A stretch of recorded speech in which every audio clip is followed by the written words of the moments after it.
Right, so I'm now going to be putting the frame together, so let's see how it goes. I'm not actually sure how you put it together, but I don't know, let's just wing it, I guess. So I'm going to do a time-lapse video of me putting it together.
So we can see here that I have now actually completed the frame.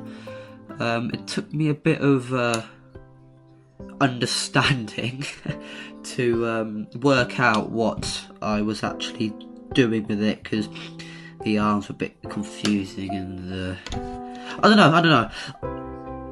I was a bit confused for no reason really, because it was all straightforward once I worked it out, and it looks pretty sturdy, to be honest, because it has those braces there which sort of brace it, I guess, so they provide more support for the arms. I think these arms are 6mm from what I can see, so they look fairly strong.